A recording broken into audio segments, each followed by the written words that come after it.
je déplore le fait qu'en France, la réception de la poésie est éminemment plus,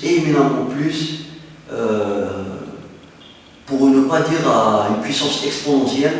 éminemment plus, importante, sensible et riche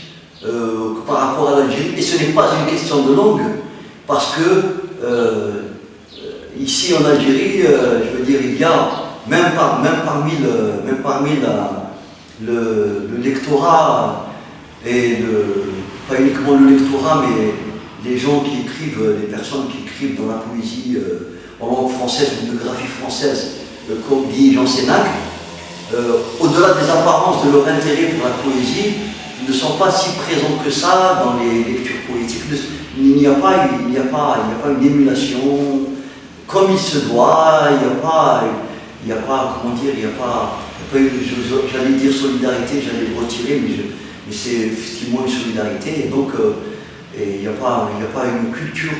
de la poésie, c'est pas approfondi, et c'est dommage, parce qu'au-delà des proclamations d'intérêt que les gens ont pour la poésie,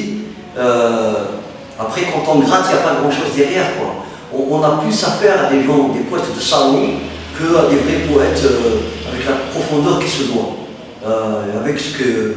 et je pèse mes mots, je veux dire, la profondeur qui se doit, c'est la profondeur qu'avaient, pour parler de l'Algérie, des gens comme Katb Yassine, des gens comme Taha Djaout,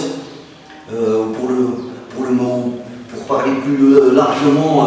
en ce qui concerne le Maghreb, des gens comme Mohamed Khairdin,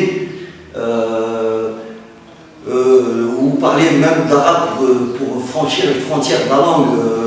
de la poésie en arabe populaire, des gens comme Abdelkader Khaldi, des gens comme Isfar Ibrahim, des gens, tout cela. Donc, malheureusement, aujourd'hui, il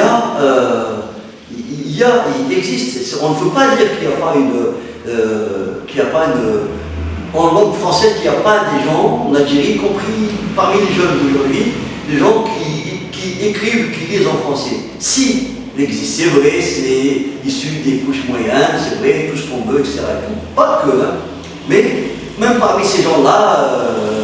il n'y a pas ils ne font pas au profond d'eux-mêmes ou d'elles-mêmes, il n'y a pas une profondeur, et il n'y a pas une vie, il n'y a pas un climat poétique réel qui, non parlons pas de l'édition, parce que malheureusement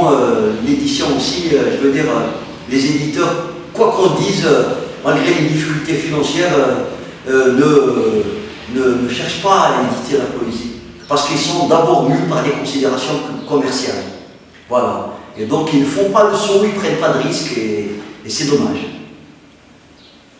Ceci dit, il ne faut pas désespérer, bien sûr, et je pense qu'il faut s'accrocher, et donc moi je pense que j'ai eu l'occasion il y a une semaine de ça, en faisant des recherches en fait, sur un travail que je suis en train d'effectuer sur le RAL. Donc je suis allé chercher dans des vieux numéros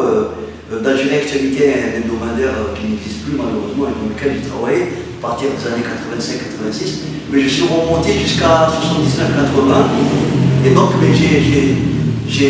en faisant mes recherches des 4 ou 5 articles qui avaient été écrits, ou 6 qui avaient été écrits à l'époque, par contre je suis passé sur ce qui était couvert,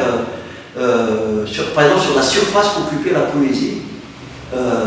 dans un hebdomadaire qui était de